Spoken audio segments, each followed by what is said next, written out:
go.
Yo, hello everybody. Welcome back to another episode of the Church Nerds Podcast, and happy Father's Day to all the fathers out there. And of course, I got the crew on with me. We got Norman Heath, Darrell Walls, Brandon Travis, and we got a very special guest, our Bishop, our friend and big brother, Bishop RJ McEwen is here. Superman is in the building.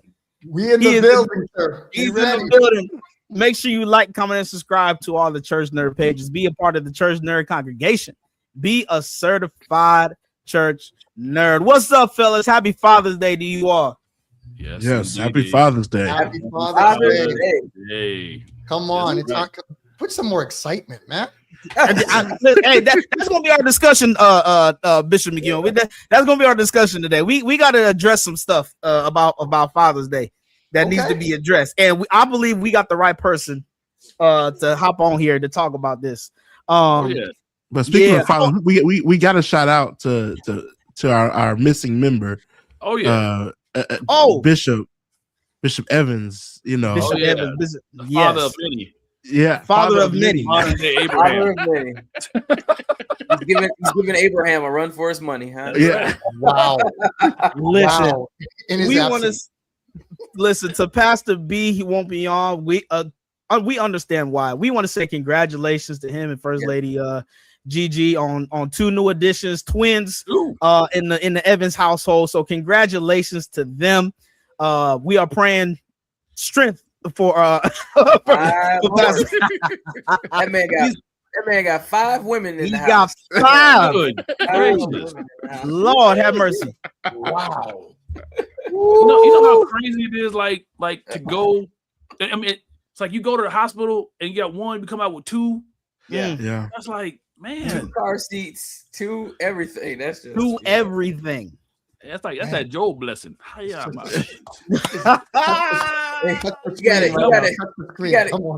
gotta we're praying for him right there. You got to get rid of the mini. Touch him. You got to get rid of the minivan. He got to get a bus. He's gonna need one for sure. My God, he's going to the convention in a bus. He's gonna need one for sure. Emotional damage. That is wild. I love it though. Hey, listen. Well, again, we got Brother Timothy on here. Brother Timothy, happy Father's Day to you. Listen. Shout out your fathers in the chat, man. Shout out to all the men that made an impact on your life.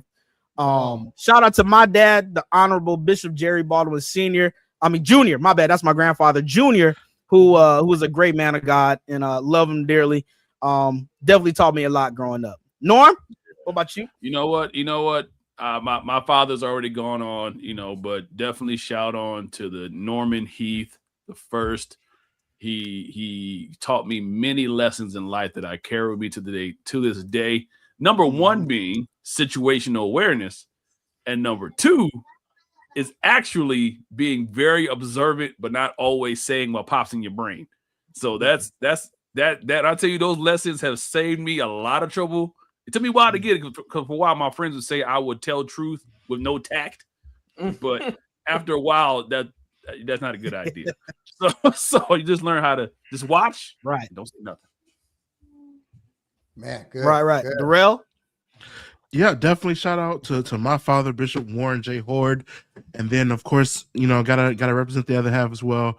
My stepfather, James Stewart. Happy Father's Day to those gentlemen. Mm-hmm. Brandon? Your Father-in-law. Your Sorry. stepfather. That's your stepfather. I was a stepfather, huh? Well, Bishop Horde is supposed to be my stepfather. Sorry, my father-in-law. I'm thinking and talking. It's yeah. We understand. Father-in-law. Forgive My me. Lord. We understand. We have to have a conversation with Darrell later. No, that's. I said the one title before you get what I mean. Yeah. We understand. Go ahead, Brandon. All right, yeah, definitely shout out to the wonderful, the awesome, the amazing Deacon Michael Travis. Man taught me how to be many things, but one thing he taught me is how to work hard and provide for your family and do what you have to do to make sure that your family has everything that they need. I get my worth ethic from, and definitely shout out to my father-in-law. See, Deacon Eddie Fields, great man. So shout out to those wonderful men. Absolutely. And my spiritual father, the Honorable Bishop J.E. Moore. It's a lot of people, but bless How many fathers you got? He's got a lot. Hey, you got a lot. Go ahead. Got a lot. That's all right. Bishop RJ? Man, I got to shout out to my hero, man. Today, we officially made him a pastor emeritus and senior bishop at the Reach Center, Pastor Rudolph Lloyd McEwen, Senior, my hero. I love him. 94 years old. Next month. Wow. Looking fresh and so clean. Taught me everything. Taught me about purpose. Taught me about being just overall a man. Taught me the value of, the importance of a great marriage. And sometimes you got to teach through sometimes your mistakes and your failures. Taught me ministry. Man, I love that man. I love him. Nothing like a great father. Nothing like a great father. That's what's up. Nothing like a great father at all. Auntie Delphine, Ben, what's going on? Thank you for the Father's Day shout outs to us. As I said again, church nerd congregation, shout out y'all fathers, put them in the chat, give them a shout out. Because a lot of times, in fatherhood, the dads sometimes don't get a lot of recognition like they deserve. So shout out to the man that definitely taught you life lessons growing up. And I want to piggyback off what Bishop McEwen said. Ain't nothing like a good dad. So I want to ask the nerds and the church nerd congregation before we really get into our topic here. Who is your favorite TV or movie dad? Uncle Phil. Done.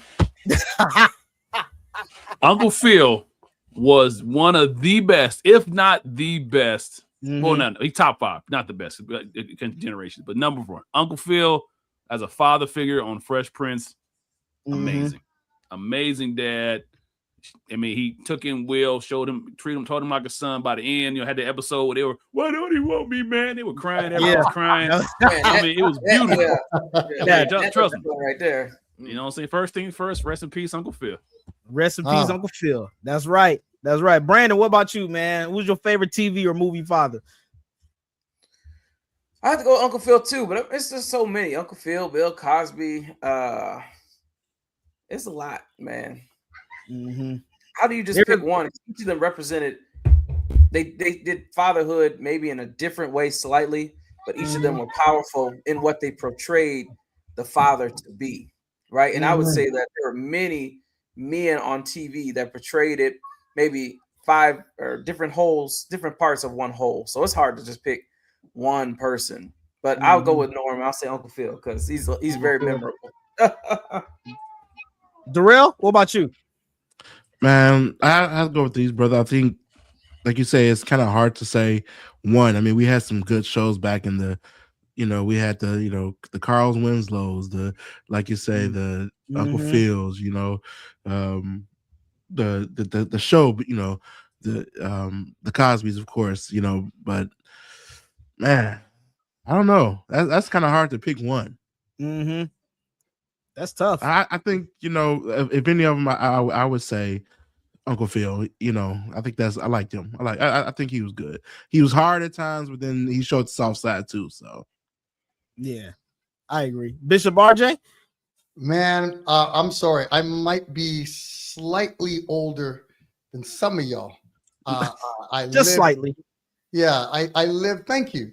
I lived through Fresh Prince and Family Matters and all that. But I'm going to the '80s. I'm talking about the era of Cheers and whatnot. I have to stand firm on the Cosby Show. I have to stand firm on the Cosby Show. I said Cheers because Cheers came after Cosby Show on Thursday nights back in the '80s, and I just loved how, again, the portrayal of a black family, not impoverished, back in the days when there was good family values, man.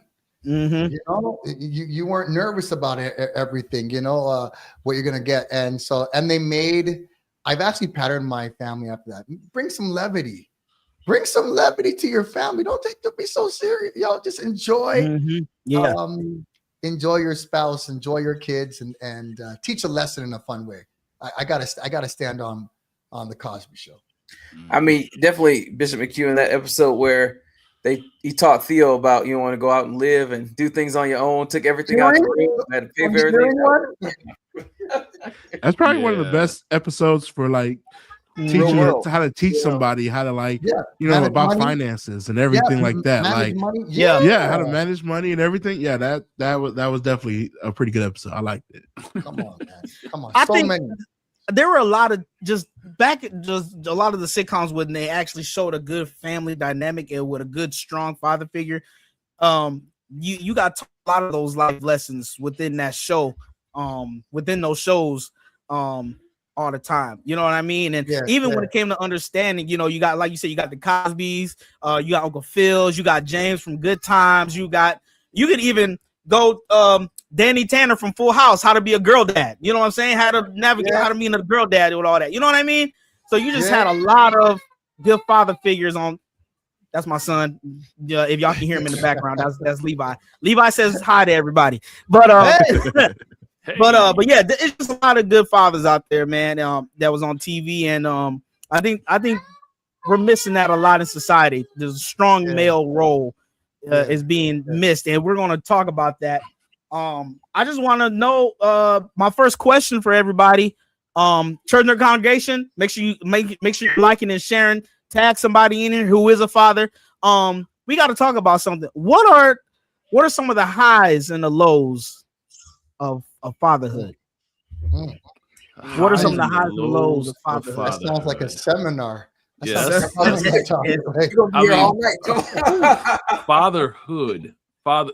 Fatherhood is a job. It's a responsibility. It's a privilege. It's a lot, and it's not a lot. As crazy as it is, it's a lot of little things, but sometimes it's just really being there. So it's just so much that can go into fatherhood, man. It's like I remember when I first became a father, my whole world changed. Like everything I thought I knew, I didn't know, and lessons that I thought I had down, learn new ones.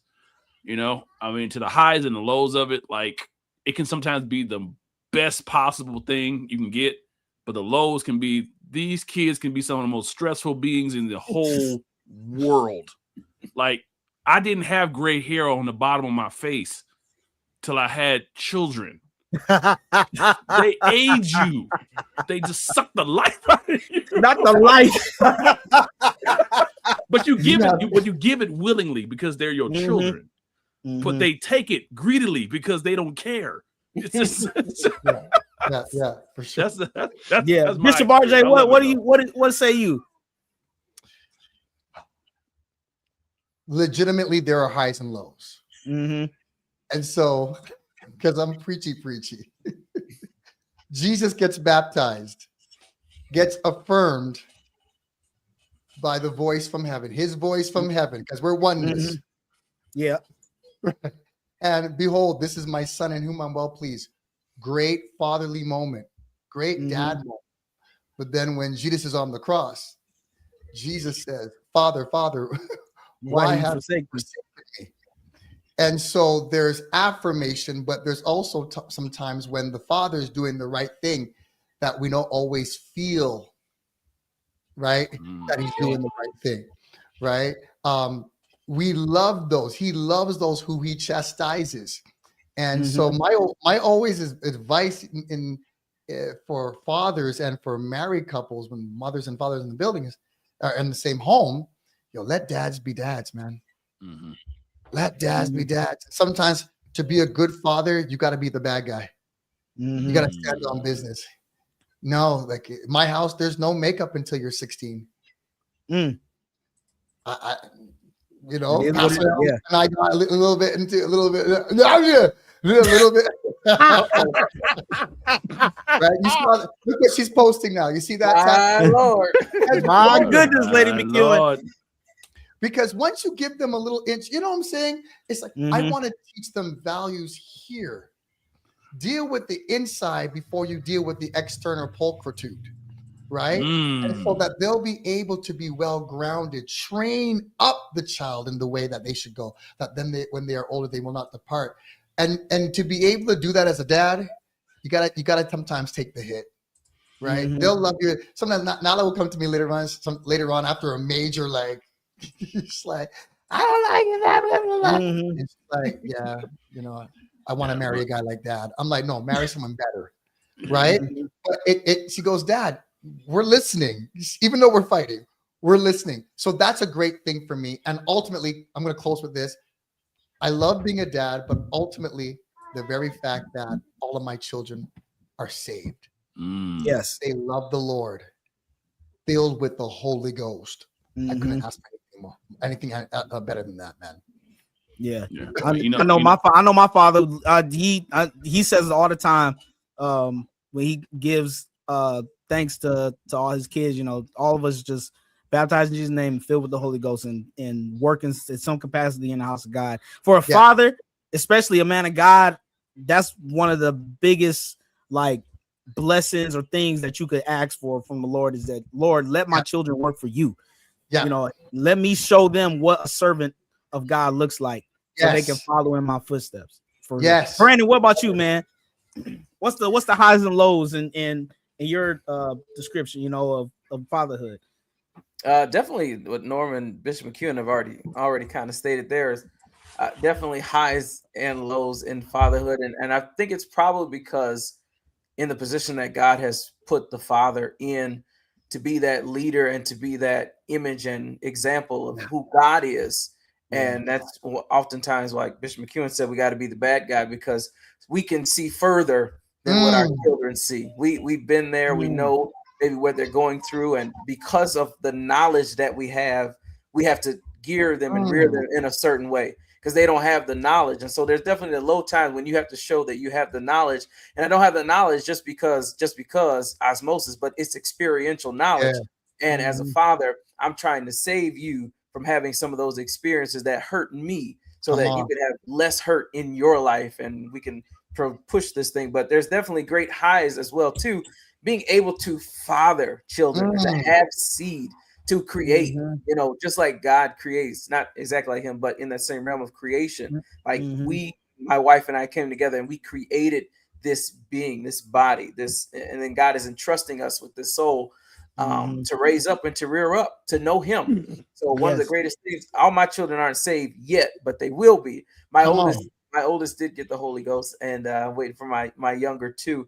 But just hearing them speak in tongues and being filled with the Holy Ghost, there's nothing like it as a father, to hear and to know that God is with them as he is with me. He has not left my children, and he's watching and covering us. So that makes it all worth it, even when you have those lows. Norm, put this is my grandmother, from New York. Said my uncle received a shirt today. It said, any man can become a father, but only one can be a dad. And I think we should try to dissect that. What's the difference from being a dad and being a father? Is there a difference? or the pastor. I can see you. Okay, well, go ahead. Go Bishop. I want Bishop to go. Well, no, wait. Before Bishop goes, I mean, I think it's only right. I know Darrell sees life from a different angle, so I think it would be good to get his point of view. Yeah, Darrell. Before we go down the road of that. So, it's a context. Oh man. Who, me? No. I think most of what you said, like even from a standpoint of just being right now, I don't, no children of my own, but as far as having like nieces and nephews and things like that, you kind of still have some of those things, and you can do what you can as far as raising them. Then you can send them home though. So I kind of avoid some of the lows because I can push them back to their own their parents, actual just parents. deal with the highs. But they start getting on my nerves too much, they can go home.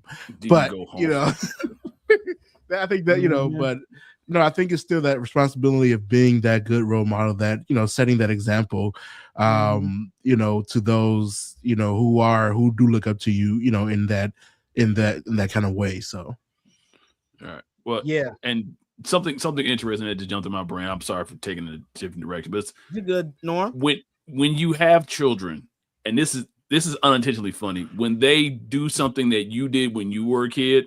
Oh my God. It is the wildest thing. Like again, my mother growing up to tell me, "Oh, you're just being dramatic." When I felt in my heart, I was mad about something. You're just being dramatic. You're just being dramatic. Now on the other side of it, when I see my kids, like he did something and I just burst out laughing, and I felt bad in the moment that I'm laughing in his face, but it was just it's hilarious sometimes. Because he meant that thing. He's like, you don't understand, and I saw myself in that moment and made me laugh. Like, okay, now I can finally see what she saw. So you admit you were being dramatic. I was being dramatic. I was. I have no problem with it. It's like, you know what? At the moment, I was just gonna do whatever it takes so you can feel my pain. But now you down the road, it's like, man, you ain't no pain in your life, boy. I think one of the wildest things, or one of the most, or not, I won't say wild, but one of the craziest things is that when you become a dad, is watching their personality develop, and you see the traits in them, and you're thinking like, where did you learn this? And then you, like Norm said, you look back like, hold on, wait a sec. Now I think about it, I think I did the exact same thing. Because right now my son Levi, he likes to chew on everything, and I'm like, stop chewing this. And then I literally go back to him. I was like, wait, I chewed on stuff. I literally chewed on everything. You know what I mean? So it's like, it's crazy seeing the traits that you had, and then it comes to your children, man. It's a blessing for real, just watching their development grow. I think that's one of the best things, because you could be like, they didn't know how to do one thing, then all of a sudden the next day they learned how to do. Like, where did you learn how to do this? But they're constantly watching. Of course, right. They're constantly watching. They're constantly watching how he treats mom, how dad works around the house, what he says, everything. I watched my father constantly over and over, and I picked up a lot of his characteristics, and to where my mom at one point, she's like, you're just acting like your dad. You're just trying to act like your father, So Brian, Pastor B, congratulations. What's up, man? There he is. There he is. There he is. And who? Andre too. We got Andre. Happy Father's Day to you, brother. Yes, sir. Yeah, Andre too. You too. Yeah. You too. Andre said Bishop is looking like Neo from The Matrix. Oh, that is wild. But I want to go back to my question. Is there a difference between being a dad, being a dad, or being a father? Or what is there a difference between that? I think I need context. So are you more than just a sperm donor? Because you could just impregnate a woman and that's it. The question out for us already. Well, kind of sound like you did. I think I did. I probably did, but I want to hear your guys' perspective on stuff too. I'm gonna give it to the bishop. So. Well, you know what? The funny thing about this is that today my father he actually preached today, and so at one point message, I got to get through this. One point in the message, I mean, he's talking about being a good father and training up the child in the way he should go, etc., etc. Mhm. And then he goes, "We need more fathers. We need more daddies in the church." And he said, turn to your neighbor and say, "I'm a daddy." I was like, nobody said. All the young people said nothing. No, I was like on the stage standing up. I was like, nope. And if I look this way, where the youth sit, if I say anything, they're gonna roast me. I'm done. I'm cooked afterwards. I ain't saying I'm a daddy. I ain't saying who's your daddy. I ain't saying anything. Right. And we ended up telling him at dinner afterwards. He's like, "What? I didn't know anything about that." He didn't know. He doesn't know that. Yeah. He's innocent. But I think we're talking about maybe in the context, if I got this right, difference between a father and a baby daddy. Yes. And I just think it has to do with presence and responsibility. When we have the word, when we understand that we are a father, right? We're not only a creator, but we are also managers. Not only is God a creator, but he's a sustainer. And so it is our responsibility to sustain, keep that which we have made, right? And any good father would be proud of that. I think at the same time that in order for a father to understand how to sustain, he has to learn that. He has to see patterns. Mm-hmm. And oftentimes we may not have seen that, both in women, mothers and fathers, but maybe we haven't seen that pattern. But I always like to switch the conversation, because this dialogue, statistically wise, especially when it comes to Black men, that they're not in the home and this and that, it's garbage. It's garbage. Out of all the races, Black men are more likely and are more in the home than many other races. We've got to stop this foolishness as if Black men are not. You know what? I switch it up. I'm sorry. Yeah. 100%. You know, 100%. are not present. And we're so used to demonizing men. Don't let me preach tonight. We're so used to demonizing, especially Black men, that we allow these narratives to continue to flow in the atmosphere. And then when it comes to Father's Day, do you realize that in May, when it's Mother's Day, last year, I remember seeing the stat. I can't remember where it was from again. I'm a stats guy, by the way, right? I just forgot who was it, what company did put the research in. But it was projected that in 2025, that Mother's Day proceeds or revenues would go up to $34 billion in 2025, right? And for fathers, it was like, what was it again? It was 10 billion less. It was like 24 billion, right? So we don't, on average, value fathering or fathership as we do to our mothers, right? And if we look at more stats, I'm going to get in trouble, y'all. Go ahead. I'm going to get in trouble. Go ahead. That's all right. Listen, just kick me off the block. Did you know that when there is a single mother raising their child, on average, don't get mad at me, sisters. Don't get mad at me. When it's a single mother, on average, I'm not saying every time, but on average, with bringing their child to church, on average, those children are most likely only 25% of them will continue in their faith or will continue to go to church in their adulthood. When there's two parents, father and a mother, that are present, that jumps up to I believe the last time I checked it was like 90%. that the children will continue to remain going to church. I'm not saying they're going to heaven, but they'll continue to be in that environment and press in that culture. Mm-hmm. But guess what? When it's a single dad, the stat doesn't change.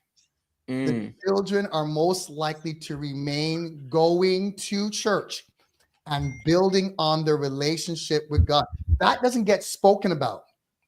That doesn't get talked about, right? So there's something very critical about I think it's about fathering. It's probably easier to understand a relationship with a heavenly father when your natural father is there. That's good.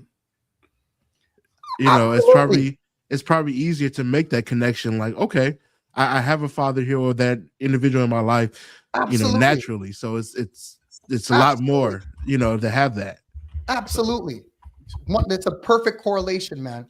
But we don't talk about that often. And every single Father's Day, why is it that every single Father's Day, it was less this year because I tried to cancel that last year. Every Mother's Day, I love my mama. Mom, come on, y'all. You know I love you, dear mama. You know, we go to Tupac, right? But then for Father's Day, tears. Oh, absent father. Was your father there? Was your father never there? Blah, blah, blah. All the stuff. And you know, in the homes, I bring stats. Children are most likely to be abused by their mamas. Nobody talk about that. Right? And That's so heavy. for all the fathers out there holding it down, big up. I'm Jamaican background. Big up yourself, man. Much love to y'all. Well, yeah, I think though, but I think where we get into a lot of situations is that we, unfortunately, we deal with the perception around us and not the numbers that are in the books and the data, and we just deal with the world around us, and our perception shapes our reality. I mean, and especially for us. I'm sorry. Go ahead. Color, right? I was gonna say we deal with what the news and the mass media pushes out. Yeah, definitely. I mean, that's the stuff we consume, right? Or even like, unfortunately, when we go to our Pentecostal churches and it's 60% women, right? I mean, that's again just looking at stats. It reinforces what people believe versus what the stats of what being saying. Yeah. So I guess, and this is maybe my question because I'm just a deacon. I mean, Bishop, you're a pastor. Brandon, you're a preacher.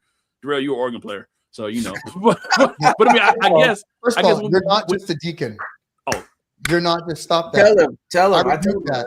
You're critical. The first martyr in the Bible was a deacon. You're right. And he was martyred not for giving out food. He was martyred for preaching the gospel. Yes. And you're right, Bishop. And you're right. And I appreciate you and Lady McEwen have gotten on me about that. And I appreciate that. I think where I was going in framing, I wasn't putting myself down in the frame. I know. But I appreciate that. The question I was kind of getting to is that given that this is the perception that we're kind of in now, how do we like start turning that dynamic, at least in our churches that we are, to say, okay, yeah, men are here, men are important, men are valuable, and not just Mother's Day, yay, and Father's Day is like, okay. Like how do we do that? I mean, what we do? Brandon, you got that? Y'all want to get that? I mean, I got too much to say. Go ahead, Bishop. You the guest. Come on, let us have it all tonight. No, I think we need to change the conversation. It's like, you know what conversation I can't stand? I'm sorry, y'all. Y'all gonna think I'm like Kevin Samuel's Christian version, but listen, listen. I'm tired of this. Lord. I'm tired of this whole thing of there's no men in the church. Stop. Yeah. Stop. Yeah. Okay. We're cursing our own environments. Yeah. Life and death is in the power of the tongue. And the last church I pastored for the Reach Center, that narrative was out there. And I told them, stop. And it's like, when we do that, there's men passing by right in front of us. It's like, what are we? It's because we're not 6 feet. I get it. So like, what are we right now? Right. And then when I told them to stop doing that, within a year or two, they all got married. Stop cursing your environment. If I take it deeper, stop cursing your own womb. Right? Stop cursing it. Stop cursing it. Speak life. And then it's at the same time, well, Norman, you said it, like, you know, there's and sometimes it's 60% all women in the church, blah, blah, blah. Well, because we oftentimes cater to only women. We speak female language. Right? See, language like this, how I'm talking, is not very popular around females. Right. Yeah. Right? So when you look at someone like, for example, oh boy, here we go. What's his name? Gino Jennings. Am I right about it? You don't have a problem with men in the church. No, he does not. No, he does not. No, he doesn't. He has no problem with it. What's his name? From our Muslim community. I have a blackout right now. I'm getting older. Farrakhan. Mm-hmm. He has no problem getting men in the mosque. He has no problem because they speak with masculine energy, right? It's so easy to say, yeah, you got this, and everybody shout. But for a man, you got to actually pierce and hit on the critical need and the issue that's right there. You got to speak at another level, right? That empowers a man, not brings him down or takes away that masculine energy, right? Right. So I think let's start that conversation where we're building men up rather than continue that narrative of, hey, if you don't find a man that blah blah blah and all men are dogs and they just want to come and sleep with you and all that, but you are the ones that laid down for that same man. But the man is the dog, but you're the one that laid down. They don't want that conversation. Missionary, you were the one that was missionary dating. You were missionary. You were, and when you missionary date, you end up in the missionary position. That's your fault. That is your fault. Stop. I'm sorry. Lord have mercy. Lord have mercy. I mean, too much missionary in the church today. Lord have mercy. But you know what I'm saying? For real, but come on. If we start speaking like that, all of a sudden now, men are like, yeah. And men are silent, but they have something to say. Yes. Mm-hmm. Very right. true. Well, I think Bishop, you're so right on that, on the speech about it too, how we talk, because men can acquiesce and recognize when a man has, is walking in authority and walking in his God-given right. Because even if we don't want to say it, who was created first? The man was created first, not the woman. And the man was put to work before the woman got there. But things were ready and made. So when she got there, she could be able to fit into what God had already ordained for the man to be. And it's not that we're man-centric or man all the time, but it's just the fact that God made the man first. And the man was the ambassador for God in the earth. The man was the representation for God in the earth. And it's not to put anybody else down. It's just God's order. And when you start going outside of God's order, then you start getting all these negative things that come about in your church, in your home, in your life. If it's not God, and it's so funny because we want to preach God order, in other areas of our life. But in that area, a lot of people don't. And they won't push it. And they'll be like, well, hey, don't say this too much because it sounds like you're being a bigamist. No, I'm not being a bigamist. No. I'm being what God told me to be and what He called us to be. When a man steps up into the place where God has called him, everything else falls in line. Everything else falls in line. Brandon, what's this toxic masculinity? What's this toxic masculinity? What is that? That's a buzzword right up there with church hurt. Not to say that stuff like that doesn't exist, because again, I'm not being totally dismissive of it, but I will say it's my opinion that we kind of associate the wrong thing to the wrong term. Just like with church hurt, toxic masculinity can sometimes be a buzzword to just say, okay, I don't like how that happened, how that man treated me, so that's toxic masculinity. That's not really what it is. That's not what it is. But I was just going to say, though, something that came to my mind once you were saying, Brandon. I remember going to a conference or reading a book, whatever, and kind of changing my mindset about like the where the man falls in the order of things, right? I think growing up, and we were always taught that, at least I was, we're the covering, and we're the, if we're in the house of the law, in the house of the life, the men are the roof, and so on like that. But then I came along some more studying that men are not really the roof. We're the foundation in the house, right? We're the thing that holds it all up together. And what makes the foundation more important is if something happens to the foundation, that will condemn a house, Come on. not a roof caving in. So Wow. if anything else, in the structure, in the infrastructure of a family, the man is the foundation, the thing that keeps things going. You don't even, and we do it to the point you don't even think about it. It just, when you walk in a house, you don't think, oh, is the floor going to give out? No, floor's just there. Right. That's the job of the man, to just be there, constant, there. Because I love it. To your point too, Norm, even if the house falls down, as long as the foundation is good, you can build again. You can build again. That's what caused that. That's why it's so important with that. Yeah. It's a, I believe it's, man, y'all are blessing me tonight. Y'all woke me up. Listen, y'all blessed me, because it's, when I see this, I'll use the word toxic because that's the cool thing now. Or man's ego. That's another one right there. You got but it's a strategy. Yeah, the first thing after man, the fall of man, after innocence was taken, was the divide or the attack on family. Yeah. And so you see Adam, blaming Eve blaming the serpent. One of the curses that was on the women, I think it's Genesis 3 verse 16. It's about there that the curse on the woman would be that she's going to have difficulty, in paraphrasing, difficulty in childbearing. Right. And her desire will be to control her husband in the New Living Translation, but her husband will rule over her. Mm-hmm. That was never God's order. That was never God's design. But from that very moment, you have this battle for control. Yeah. Where there is control, you are going to find manipulation. Where you find control and manipulation, you are seeing witchcraft at work.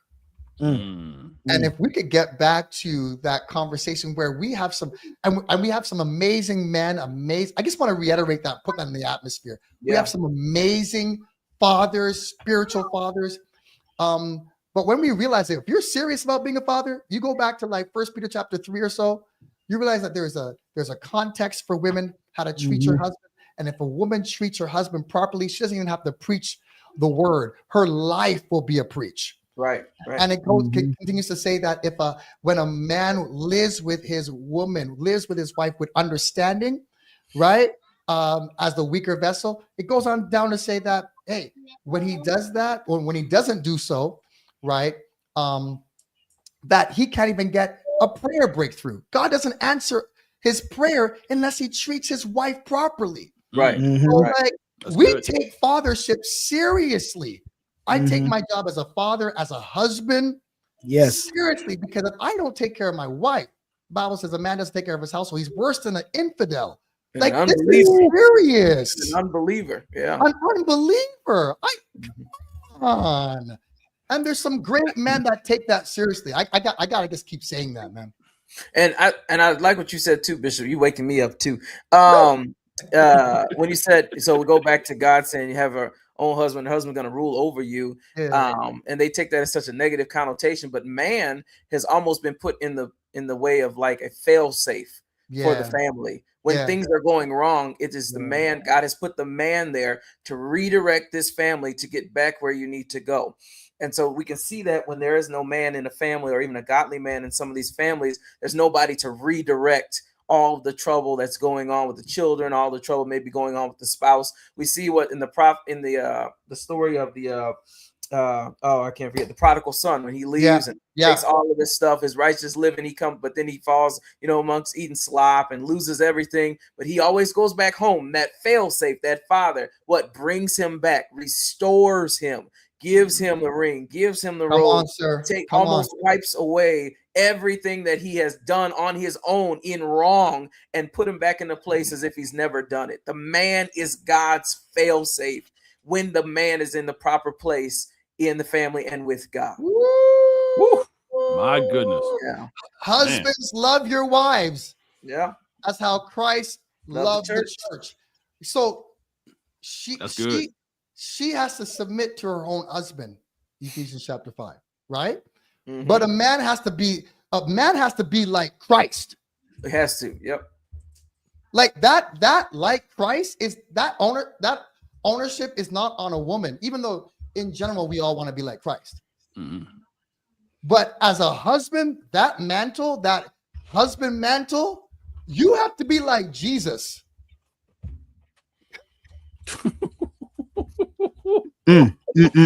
What did Jesus do?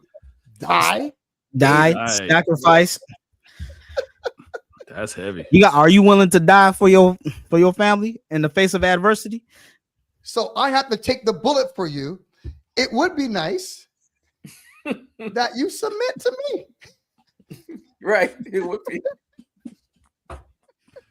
It would be nice. It would be.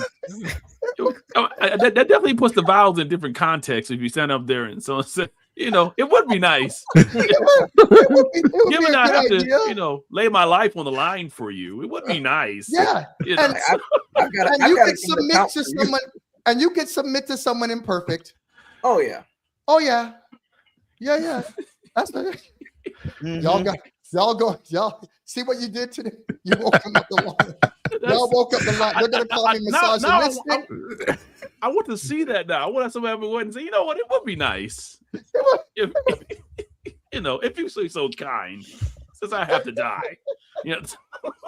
I know that was one of the biggest lessons my father taught us. He even said it on our wedding vows. He looked right at me and he said, when times get tough, he said, love your wife. He said, when she gets sick, love your wife. When you're having children, love your wife.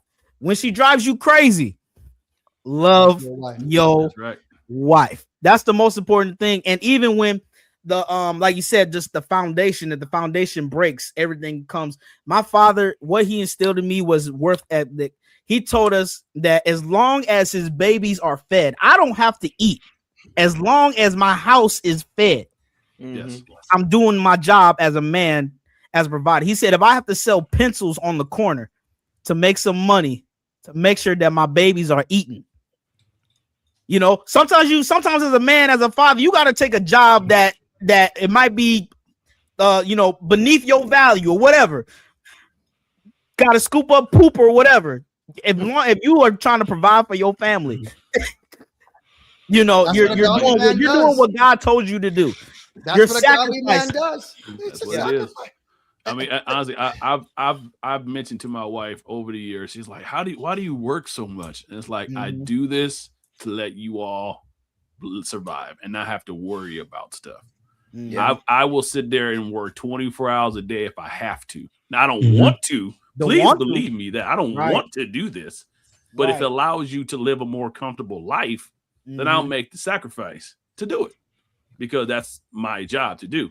Now, simultaneously, I also had to learn that you don't want to give all of your time away from your family you just be a check coming in to pay the bills. Of course, you also have to be there as a father. You don't want to be the father known as a father. He's worked all his life. I never saw him. No, you have to find the balance in that too, and that's one thing being fatherhood has taught me. Because before that, I would work all day, every day, whatever. But as my son got older, I started to see he needs me there. Absolutely, he needs me at his graduations. He needs me at his functions. He needs to see me and not just see the money I paid to let him do this. Well, your first ministry is your household. Absolutely. First ministry is your family. Absolutely. And it's tough in this economy now. Back in the 70s, 60s, 70s, early 80s. I mean, a man could work like $50,000 a year, $40,000 a year, have a house, car, foods, pick care, and a wife could stay home. Right. It's difficult now, and also within marriages and stuff, people aren't building like they used to. On average, they're not coming in saying, "Hey, let's build together, let's grow together." They're coming in saying, "Hey, what you got?" And and what are you bringing to the table? And we haven't even spoken about the next generation yet. We haven't even spoken to them. We haven't even raised them yet. I think that we have a lot of work to do in that area to bridge the gap. But I want to flip it again. Personally, there are some amazing I'm going to say it all day. It's our day. It's our day. Come on, no, Bishop. guys. It's our day, It's our day. Bishop. I was gonna say that I seen a TikTok vid, and it was a dad, and he said, "Can we stop this stereotype Yeah. or the saying that if you see a dad like at the store with his child, or he's at the park with his child, saying like, oh, dad must be babysitting today. What do you mean babysitting? I'm being a father. That's I'm my not child. babysitting my own child. It's my child. That's Like, my what are we child. talking about?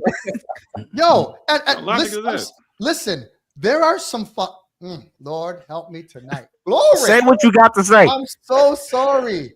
But the amount of men I counsel as well, men who are going through child support issues, and they are present. They want to be present. They're not talking about that statistic about the fathers that want to be present, but they're being pushed out because the system favors female. I'm not saying all fathers are amazing, right? Yeah. There's poor on both sides. There's bad examples on both sides, right? Yeah. Sin is a reproach to any man. I get it. But the amount of dads that want to be present, that their children are used as pawns against them, right? And it's like, and the manipulation that takes place. Men who have been, I know men who have been thrown in jail, accused of abusing their own kids, and it was all lies, right? Can you imagine being accused of, touching your own daughter? That's your daughter who you love, and that narrative gets out there. Yeah. You see what I'm saying? Fathers who have been put in jail 2 days, 3 days until things turn around and whatever the case is, and they're crying. I've seen fathers in church just like this because of the stress, right? You want to know why man ain't lifting up his hands right now? You know what I mean? It's because of what's going on sometimes in his home, the abuse that is on his life, the slaps and the punches that he gets. Right. But nobody talks about, because anybody on this line, if any of your wives slapped you across your face, you calling the cops? No. But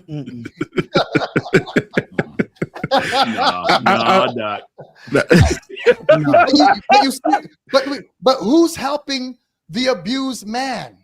Yeah. Who's helping those individuals, those men that actually want to be there, who have paid, they don't need child support and have their monies garnished by the government. They want to take care of their children, but that's not spoken about. Yeah. Right? Yeah. And so that's why, again, we got some great fathers out there, man. We love you, man. We love you, man. We love you. And we have not just great fathers. Sometimes you have really good father figures too. Absolutely. Like, I go back. Growing up, I said my father, he was what he was. He was a good man. He wasn't a perfect man. But I thank God for the godly males who were in my life when he was not there. To supplement what my mother did, because growing up, she was mostly single parent. It was just me. I was the only guy. I had my sister, and it was me, only guy in the house. Now, thankfully, I was surrounded by the deacons and the uncles and whatever to kind of pour into me that level of masculinity that I was not getting at home. Right. So even with that, it was having those men around to help out for that again. So while yes, we definitely celebrate the fathers, but we also want to celebrate the father figures as well, who pour just equally into those that don't have them like that. Love it.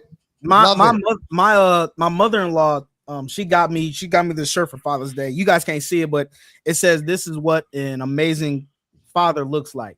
Wow. And even though it's just a shirt, I'm gonna take it and wear it with pride, because I wouldn't have gotten this shirt if she didn't think I was a good father to my son.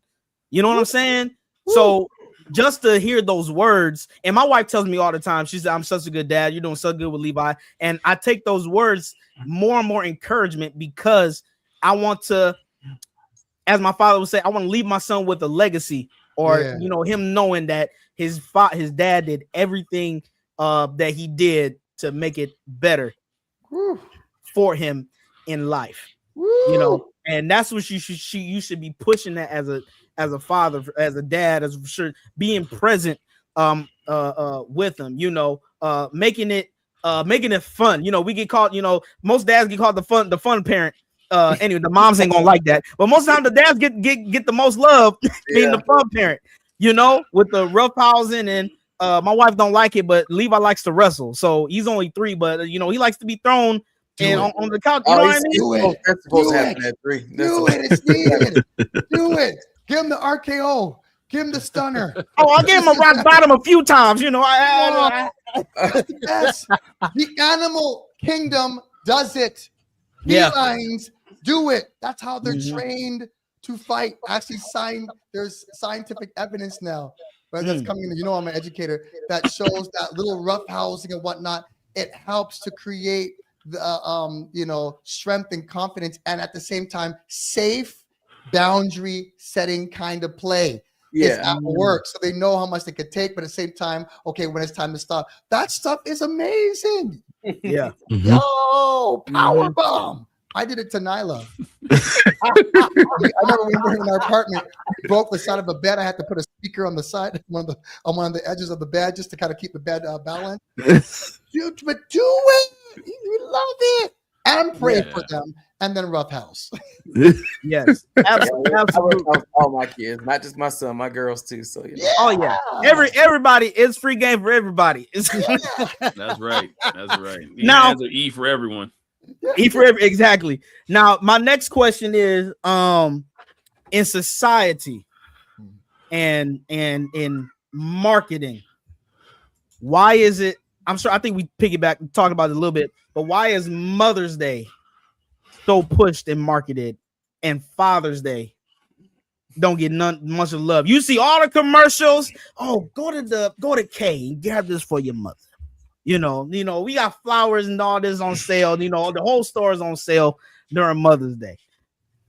Father's Day come around. It's $1 billion. You don't see no commercial. I barely see any commercials. $1 billion no discount. Industry. $1 billion industry. That's propagated by.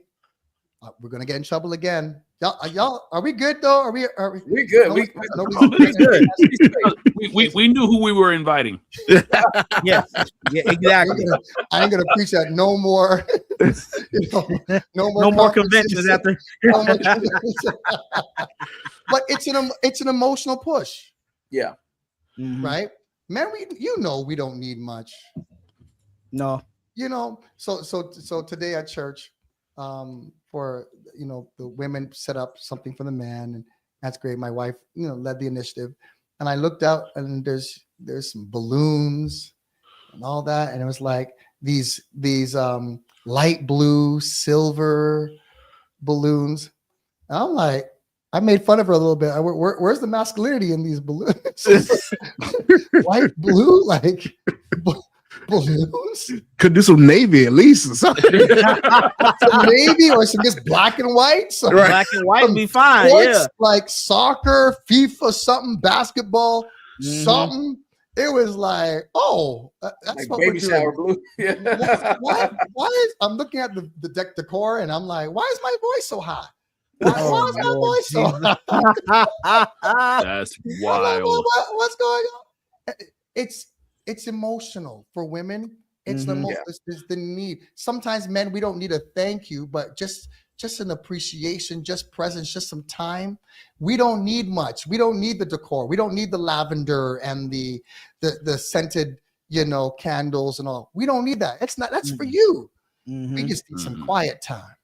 Preach. You know, Bishop. Say it again, sir. This year, I actually asked for that this year. I said they were going to take. They were saying, "Where you want to go? Where you want to go?"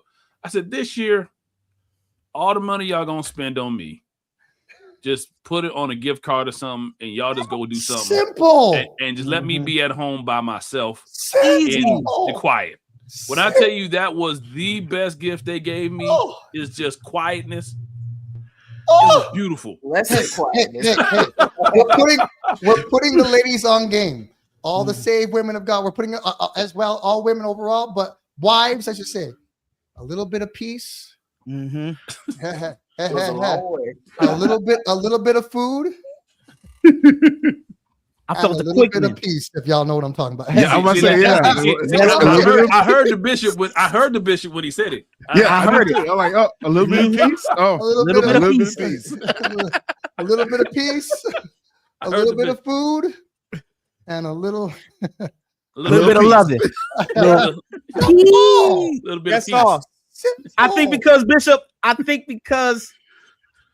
when men say we don't want to do nothing, it doesn't comprehend in a They don't woman's mind. understand What do you that. mean nothing? That doesn't make any Yeah. sense. Nothing to us means nothing. Yeah, so Just we say chilling. what we mean. We say what Yes. we mean. It's logic. Not doing a thing. It did completely, absolutely. Just chill. Just absolutely just chill and relax. You know, let me catch up a couple of my shows or something that I watch. Well, men think with their prefrontal cortex. Mm-hmm. That's your logic system of thinking, right? Women overall, not every person, it's just in general, right? They process and think through their limbic system. That's deep inside the middle of the brain. That's their emotional center, right? Overall, we're just generalizing here before we get canceled. All right. And we'll probably get canceled because someone's thinking with their limbic system. Funny. Right? It's like you're proving the point here. No. Yeah. So when we say just some quietness, we actually mean quietness. Quietness. Exactly. Quietness. That's Bishop, it goes back to the nothing box theory that men, we think with boxes of things. Yeah. I think it was a neuroscientist who's also a comedian did this, that men, we think in boxes and we put everything in a box that we filed it away, and one box don't touch another box. So I have a box for like my job, and a box for my wife, and a box for church, and a box, but nothing ever touches each other. It's all separate boxes. And we have that one box called nothing. That's it. And we go in this nothing box, and we can just sit and do nothing. Yeah. And it is the craziest thing. And it's great. We communicate like steak. Men communicate like steak. Cut through, maybe a little bit of dip, whatever, just a cut through that porterhouse, whatever you want, and we eat. Women in general, before I get canceled, speak like spaghetti. Everything's mixed up all in there. Meatballs, everything's touching, blah, blah, blah, blah, blah.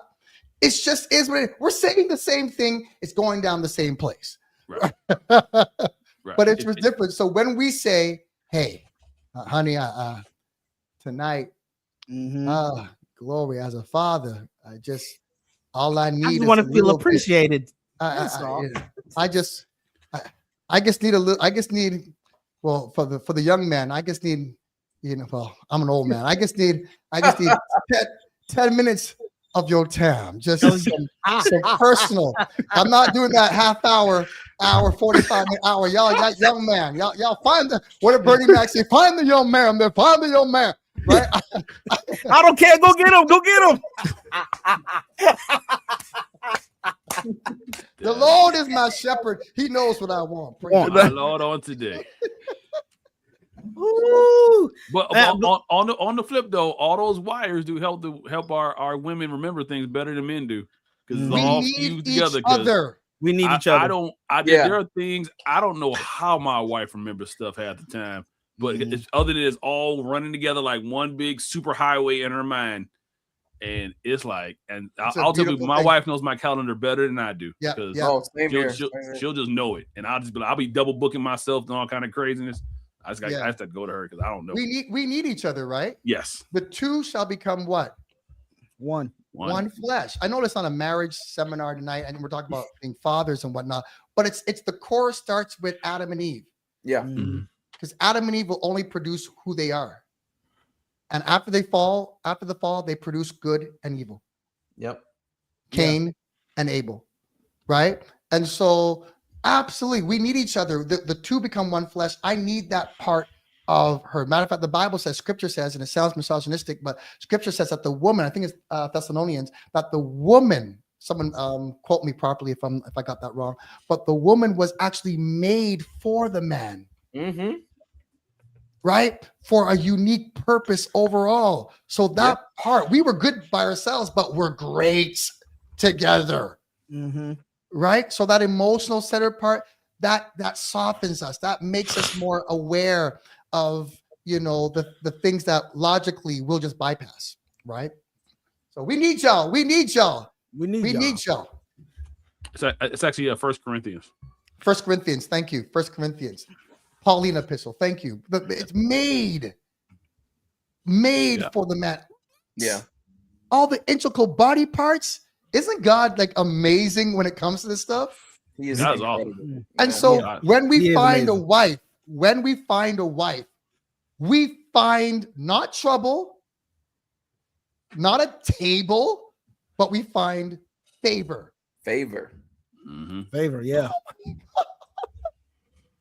Mm-hmm. Y'all don't want to be married? Are you serious? Let's make marriage popular again. Right.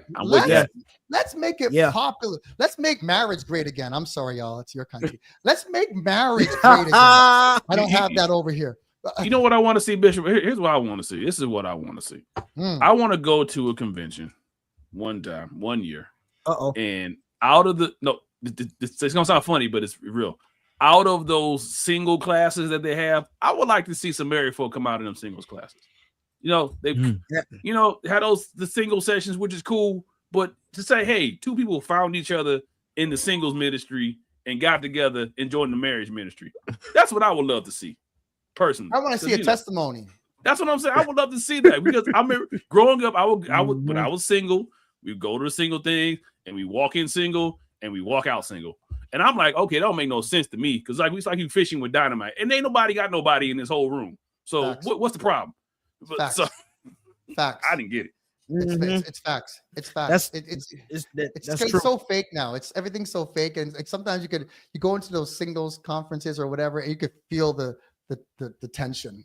It's like everybody. Well, I almost slipped. What was that? Salivation. Not salvation. I'm talking about that was drool. Okay. No, it's just too much. Everybody's in heat. Everyone's in heat, and they're all in heat for the same kind of guy.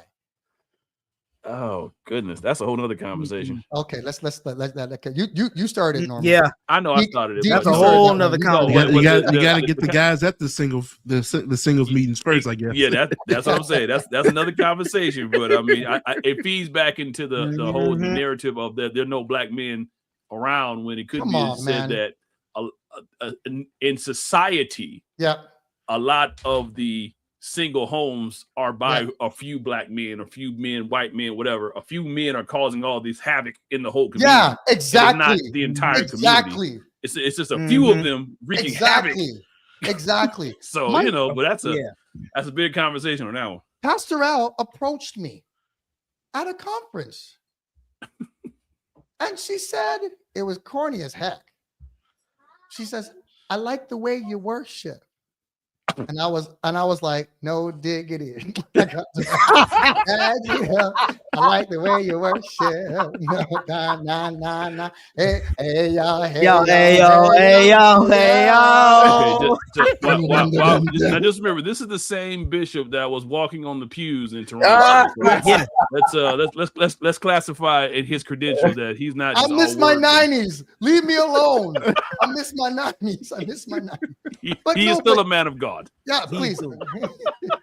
But like, she approached me with a smile. She was way too young at the time, right? I was already seeing something. I think she was like, I might even say the age, but she was like almost 15. But like, I wasn't like messing with her. But at the time, I think I was dating somebody else at the time. But she approached me and said, "Hey, I like the way you worship." Right? We started a conversation. We got our youth groups together. We fellowship together. And it was not until I went to college, like, what was it, 4 or 5 years later, that I started to visit my friends that were more in Toronto area. I was going to school in a college near Toronto called Peterborough, in a city called Peterborough. And so it's an hour away. So I used to go to her, you're on a college diet. college money. Yeah. Her mom fed me. I was like, I fell in love with her mom. I was like, I want one of those. I want one of those. Yo, I needed that food in college. Okay. Mm-hmm. And I saw her mother, the way her mother took care of her father, rubbed the back of his head, blah, blah. Floyd, come sit down and eat. And because of that, I was like, yo, she has her daughters doing the same thing. I'm like, okay. It gave me an indication. I get that same treatment. You know what I mean? Yeah. We have really rough patches, but it's the same. You know what I'm saying? We can see that flow. What happened to the community? Yeah. Right? What happened to that community? We used to bond and fellowship, and it was a natural outgrowth. They ain't doing it like that no more. No. Yeah, you're right. No, you're right, Bishop. And it's as society has gotten more and more growing, and then when COVID hit, people just don't want to be around people like that. The Saints used to stay at each other's houses. Oh yeah. Now everybody need make sure they're at a hotel.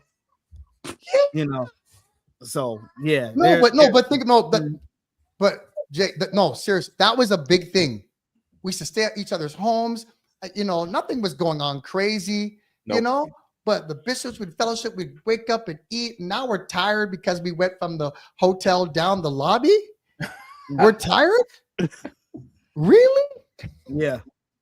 So they're like, it's not the same, man. I met my wife driving the church van, directing the choir, serving the bishops.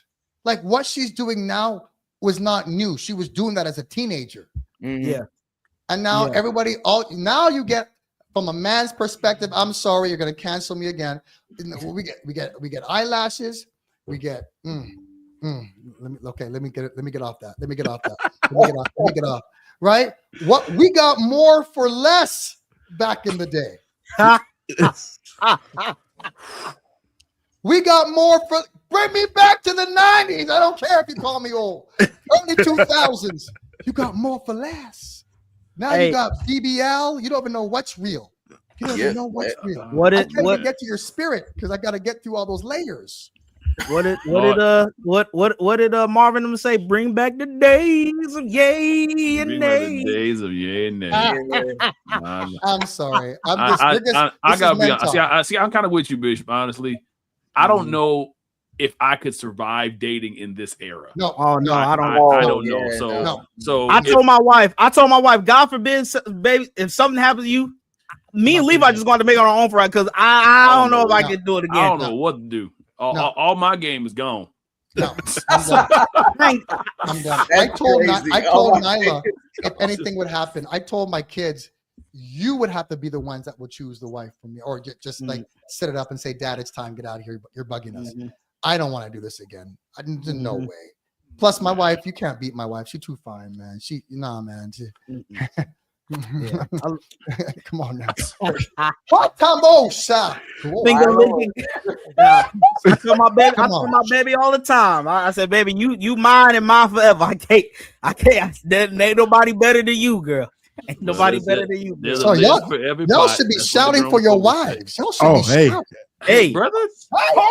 I felt I died.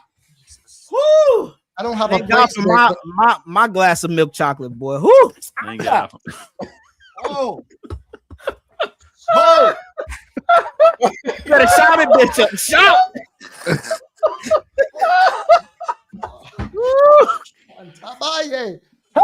Hey, I'm with you.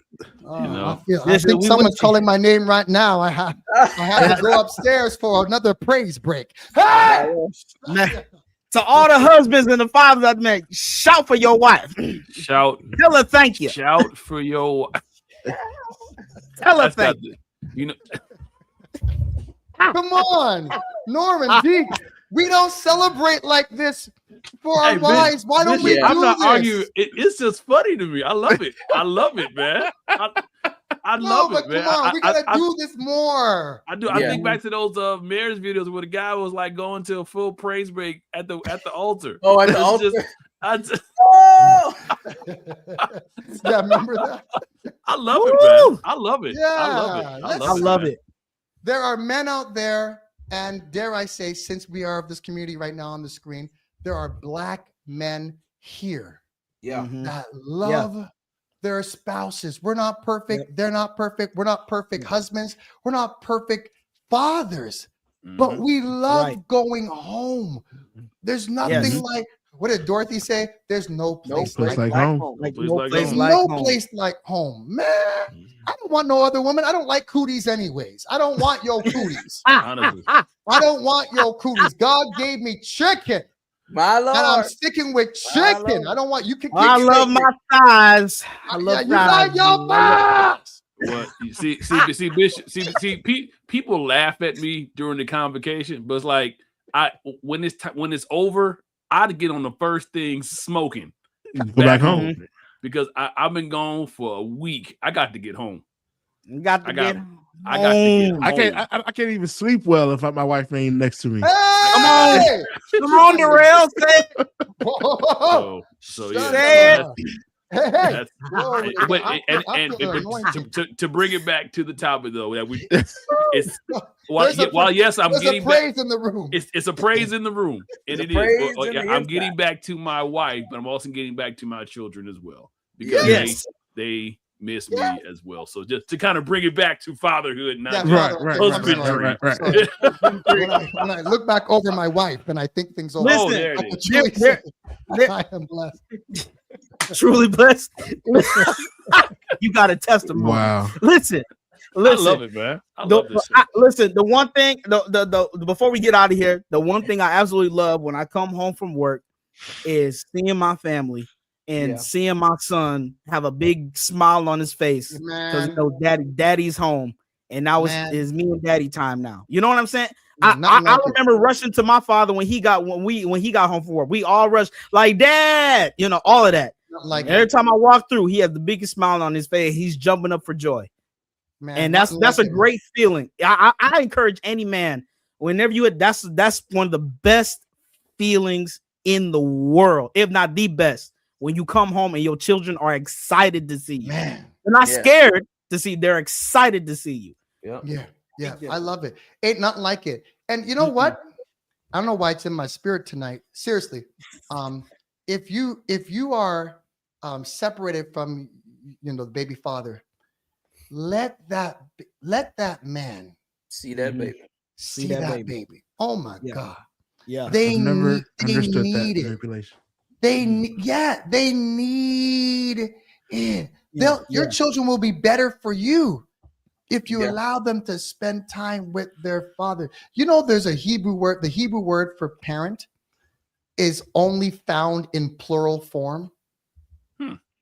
Really? Because it's only found in plural form. I just forgot the name of it, the actual name, but it's only found in plural form. Why? Because the Jews see parenting as both genders. You need mom and you need dad. Yes. Present. Let them see the father. You know, I'm not saying I'm not vilifying women at all. I was raised by incredible women as well, and an incredible father for 3 sisters and an incredible mom. God rest her soul. She's in heaven with the Lord, died 11 years ago. But there's something about the impact. Maybe I'm reiterating this, the impact of a father. Let them see the father. I teach kids. You could see the difference when they don't have dads around. The emotional drama. Yes. The tantrums, right? Because the emotional energy that it takes, that it only comes from one side. When a man sees that, and when he gets older, and he's grown with emotional energy solely, when a man gets emotional and has no limits, he's dangerous. Yeah. A woman, you might be on average able to hold back, but a man, that's a murderer. Yeah. That's an abuser, right? And so let them co-parent, get along as much as you can, right? You know, show up at that mutual, you know, that spot, be on time. Don't take away the time and all that. And I'm saying that because I deal with this as a pastor. Yeah. I deal with this all the time. I deal with men who are crying, fathers who are crying. I'm dealing with a son who is paying crazy in the thousands per month just for court fees as we speak right now. We're not even talking about, paying child support, just court fees currently to deal with the situation. It's unnecessary. Y'all both did not complain and were on one accord when you were laying on y'all backs. Everyone was on one accord, unless it was abuse or something like that, God forbid. But everyone was on one accord when y'all were laying on your back. Why can't we be on one accord taking care of what we made? Yeah. Let fathers be fathers. Let fathers be fathers. Amen. Let fathers be fathers. Amen. Listen, that's a great way to end. Let fathers be fathers. And we want to listen, Bishop McEwen, man, thank you for hopping on with us again. Listen, you're the church nerds bishop. Okay. We just want to, you're the church nerds bishop. That's right. You're the church nerds bishop. But we want to thank all of the fathers. Shout out to all of our fathers again, and all the men that had an impact on our lives, whether it be deacons, bishops, elder, whatever, someone that made a positive impact to make you the man that you are today and the way you're raising your sons or daughters today. We want to thank the Church Nerd congregation for hopping on again. We had a great a lot of people here tonight. Obviously, some of the fellas couldn't hop on, understandably, but hopefully we get to see them next week. Norm, what's the video for Father's Day today? It's Father's Day, and I couldn't find one or two. I just it's Father's Day. We're gonna just do a little collection of real short ones just to kind of get a flavor on how things should be. So the first one up, it's not often that we have both Bishop McEwen and Darrell, both organists in the faith, that I saw this clip, and I'm gonna need y'all to help me understand how it got to where it got to. So this is just something very interesting.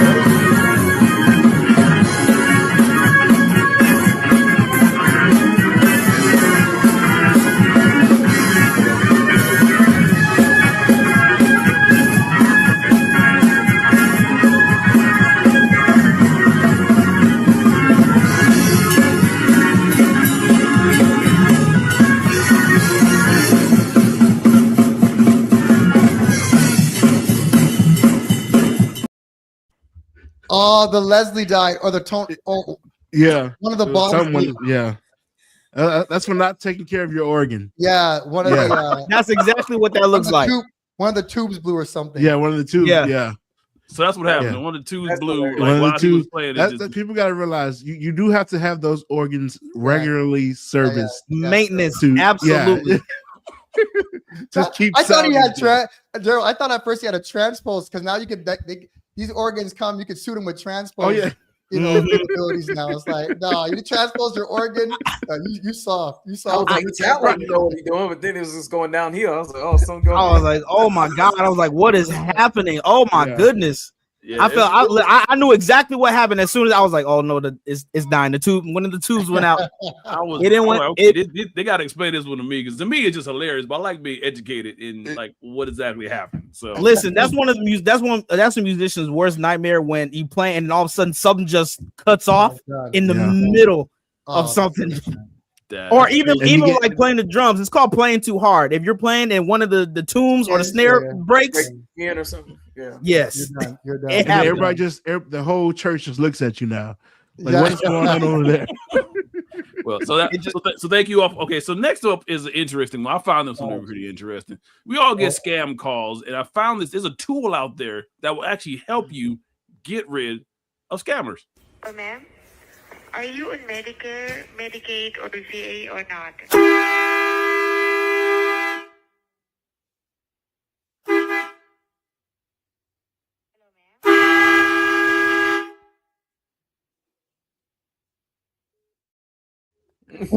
I gotta get that. That's a real tool. I don't know where are you from. It almost looked like a Milwaukee tool, something like you can get that at Home Depot or something. Milwaukee? That you can get it at Home Depot. You That just- you can get I it need at Home that Depot. for work. I need that for my students, man. Like, And the last one, because it's Father's Day, I'm just gonna play this one. I'm not happy Jesus. with this, but it's Father's Day, Oh, and no. I found it to Oh, be no. very, very Oh, no. interesting. If Dre was no. here, he'd be really upset. So Daddy, daddy, daddy, I need a little soothing. I need a little soothing. Need a little soothing. Need a little soothing. Come on, sing, daddy. Who we talking about? Daddy, daddy, daddy. That daddy's in 3-part harmony. I need a little soothing. Need a little soothing. I'm gonna say it one more time. We talking about God. Daddy, daddy, daddy. I need a little soothing. I need a little soothing. Need a little soothing. Need a little soothing. No. No. So much to say about that one. That No. We went back to the daddy thing. It just came Yeah. up. I need a little soothing. yeah. you know, Dre has been a stalwart that you shouldn't call God Daddy. 'Cause it's just, No, it's just No. maybe if you're African, oh daddy, oh, but no, man, you can't be doing that. I And he said, "Oh, that's in 3-part harmony," and they went like into 6-part harmonies. That yes. You know he wanted to be a R&B singer. Yeah. He ain't called to be no pastor. Yes, Lady McHugh, and I was swaying. I was trying to He was trying to get with it. so. Oh my goodness, Bishop! Happy Shout Father's out, Day, y'all. Happy Father's Day, Bishop. Shout out to your single. Tell the people what you just put out. Oh You my gotta- God, I appreciate it, man. Y'all go on all platforms, iTunes, whatever, all platforms. I put out a brand new single called "Hungry." Come on, for a move of God.